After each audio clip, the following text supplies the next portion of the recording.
As part of the natural disaster series, we're now going to be talking about planning. As General Eisenhower said in the Second World War, it's not about the plan, it's about the planning. So if you've been part of actually pulling the plan together, working out what to do, understanding the terrain, understanding what needs to be done, then you, as an individual, as a team, will know how to better respond in the event the plan doesn't happen as it was first intended, which is most often the case. So it's really important to be involved in the planning, not necessarily to make sure that you've got a plan that just sits there on the shelf.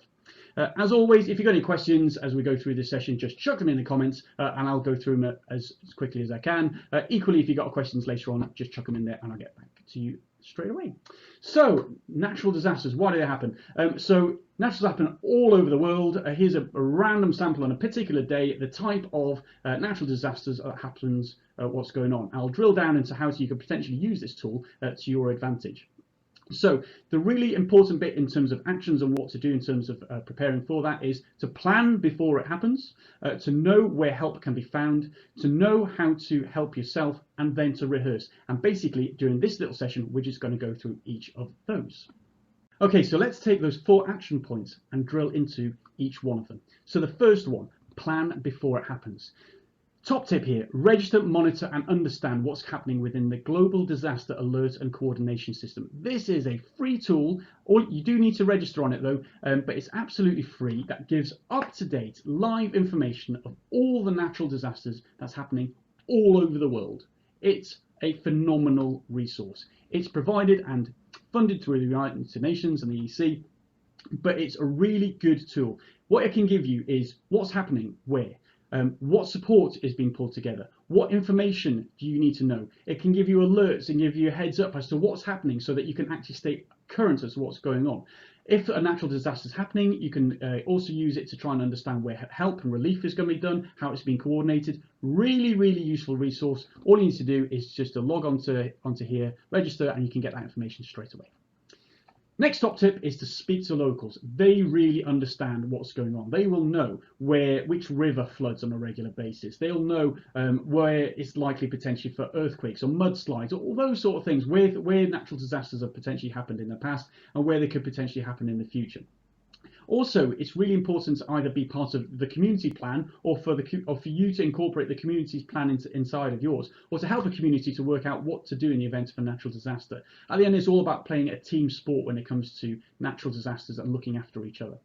The next one is to understand your terrain. In a earlier video, I've talked about how to use maps, and if you're unfamiliar with how to use maps and compasses, so have a look at that if you've not seen that already or worked that through. And the important thing through this is to try and work out, okay, where on these contour lines is a safe place for me to be in the event of a particular flood or what's going on. And you can use that to try and understand and picture what's going on.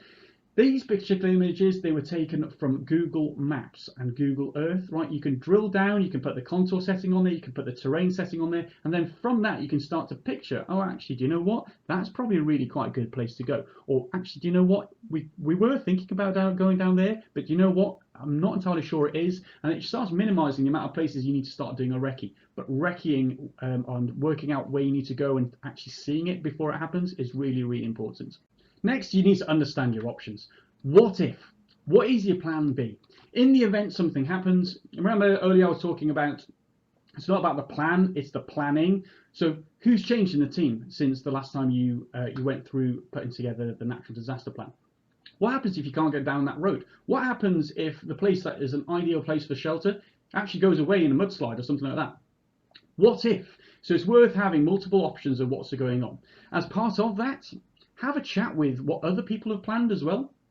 So the likelihood is that there would be a pile of different community groups with where you're heading off to, and it's a case of just trying to understand, right, what are they up to? How can you be part of their plan? How can they be part of your plan? You come up with a combined plan, and please just don't forget to incorporate communities and other interest groups into one big plan, because the really important thing through this is that everybody just works together. It's all hands on the deck to try and help each other. Where can I get safe shelter? So in one of the other videos, we talked about the importance of survival skills and how to do it. Priority number one was shelter. So where can you get shelter? Have you set something up already? Have you got grab bags? Have you got the ability to create shelter when that goes on? So it's really important to think that through. Equally, the other priority is how can you raise the alarm? Do you have a working mobile phone? Does it have batteries? Do you have a solar charger? Do you have a radio? Do you have a sat phone? Do you have whistles? How can you raise the alarm in the event something happens? The other bit is how do you get to safety? What if the vehicle that you were planning to use to carry all this stuff just doesn't work? Or alternatively is washed away or is broken or kind of like falls down a cliff itself before you can get to use it? How do you move about? Okay, how can you travel from A to B as safely as you possibly can? Just start thinking through multiple ways of actually trying to get to safety that isn't necessarily just using what might seem to be the most obvious choice. The next bit is about trying to work out where help can be found. So there's a great bit of advice here on the UK's government website that you can go through, and through this you can work through a pile of checklists and bits of advice from really experienced individuals on how to prepare for what's going on. But the key bit to take from this is, do you know what? If something big happens, there will be some form of national government support. So i.e., so if you're a citizen of a particular country and something bad happens, your passport country will try and rescue you in some form of fashion. Equally, the local government where you're working will also have some form of rescue plan to try and do that, and it's worth hooking in with the embassies and with the local government to try and be part of the solution. So whether that's you helping out because you've managed to get yourself into safety and you're okay and you can start helping other people, or alternatively, you're hooked into the system so you can raise the alarm so that help can come to you. And this is an important bit. Share your plan. Make sure you share your plan and chat things through. I mentioned this so many times about with the community, with the local governments, and wherever your HQ organisation is, so that people know what's going on. If people don't know what your plan is or what your most up-to-date plan is, it makes it so much harder to try and find out where exactly you're going to head off in the event something happens. So just share as much as you possibly can. The next bit is know how to help yourself. So in one of the other videos, we talked about survival skills. Go through that and just understand, put yourself a survival pack together of various levels of grab bags as we're talking through in that video session. So just have a grab pack that you can actually have. Know how to use a map and compass. That's another video. So please just go in there if you're not familiar with how to use a map and compass, and make sure that you can actually use those in anger in the event something happens. Just go through those. If you're still not entirely sure, chuck in the questions into the comments and I'll get back to you as soon as possible. And also remember the survival priorities that we talked about when we're talking through the survival, how to survive a natural disaster session. So those 4 survival priorities. So the next bit is rehearsal.